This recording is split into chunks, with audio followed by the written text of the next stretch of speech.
Good day to you. Let us take a look at the chapter Development of HRM.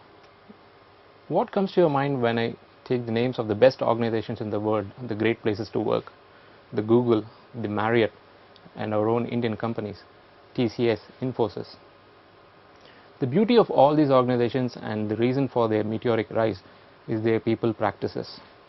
Now, what is HRM? How it has developed over the years? What are the perspectives involved is what we're going to deal in this chapter. Let's move on to the next slide. The development of HRM. The historical development of personnel management. What are the stages through which personnel management has evolved? The shift towards human resource management as an alternative approach.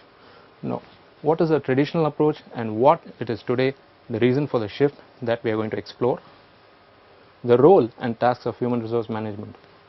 What is the team inside the organization, the HR team, doing to align with the business strategy? What are their roles and tasks? The involvement of line managers in HR practices. What are the line managers doing to align the HR practices in line with the business goals? And what is the training that the HR people are going to give for the line managers to imbibe the HR practices? Let's look at the definition of personnel management. It is that part of management concerned with people at work and with their relationships within an enterprise. So we have to focus on 2 points: people and relationships, and that it is a part of management. As I mentioned earlier, people are the most important resource in an organization. No matter what your technology is, what your level of investment is, if you don't have the right mix of people, you are not bound to grow. So concentrating on people is what this HRM is all about, and it is a part of management. Just like your other areas of management, say marketing or finance, now human resource management is as important to the survival of an organization. Let us move on. The historical development of personnel management. Now, it has grown through stages, as is the case with any topic. This has gone through several stages. The first being the welfare tradition, and it moved on to the industrial relations tradition, then with the control of labor, then with professional tradition. What was the welfare tradition? The beginning of the 19th century, because of the rapid industrialization, the entrepreneurs felt that they had to look after their employees' well-being. So they started giving housing facilities, they took care of their health, they started providing education for their children. This was more of a welfare concept. I have to look after my employees so that they become willing labor and suitable labor. As we move on to the next step, the workers started getting unionized. They were forming into groups. They started fighting for their rights. As more and more legislations came in, what happened was it went into a movement called the industrial relations tradition, wherein focus was on negotiation, conflict resolution. Then came a stage, the control of labor tradition, wherein HRM was more on the aspects of work, job design, absenteeism, productivity, the number of days lost because of accidents, and timekeeping. So it was more of a control nature. And then we moved on to the next, what we see today, professional tradition, wherein HRM is in total alignment with the business strategies. HR managers take on the role as professional advisors and consultants from within an organization. Let's take a look at Mr. Ricardo Semler, who transformed HR practices in his company, his group of companies, Semco Enterprises. Let's take a look at what he has to say on the traditional models. Why are people not adopting your methods? What's holding them back? Basically because it takes a leap of faith, that they are in a situation which they think they feel they're in control, and the way we do things means giving up control.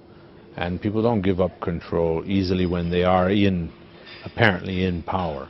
And so it's very difficult to adapt because people have no real motivation to take that leap of faith personally. Because one of the things that you were saying was that traditional corporate structures derive directly from the military. Oh, absolutely, and therefore control is a fundamental issue. And if you have a plan and you have a strategy and you have a mission and you have places to go, you're going to end up following that process no matter what. When you have a really huge organisation, though, several thousand employees, how do you run it along horizontal lines and not end up with chaos? I mean, in our case, we have 5,000, and it's big enough to deal with that issue. And we find that there's really no fundamental difference between a company with 100 people or 5,000, because nobody deals with more than a half a dozen or a dozen people at a time. And if you respect that and you realize that it's really just a many small groups and you treat them as small groups, the issue of bigness goes away. As you would have seen from the video, Mr. Semler emphasizes the fact that it is about giving up the span of control, giving more importance to the people, who are actually behind the success of your company. So there's no wonder why Mr. Semler's company is scaling great heights. Moving on. From the models, what we could understand is that the HR practitioner has evolved over the ages through 4 stages. The personal practitioner as a welfare worker from the welfare tradition. Now, he was a representative of the management because the entrepreneurs were involved in social reform and philanthropy in the course of seeking suitable and willing labor. So the personal practitioner's role was more of a welfare worker. And then he evolved into an industrial relations negotiator. As we had seen, the phase was more of unionization and the workers were getting into a labor union mode.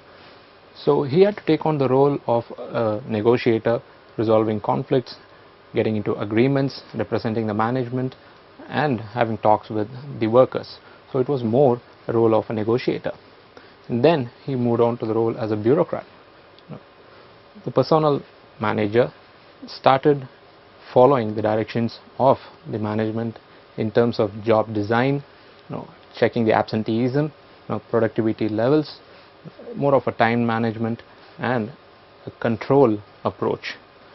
And then he moved on to become the professional as we see today, giving strategic advice and consultation work from within an organization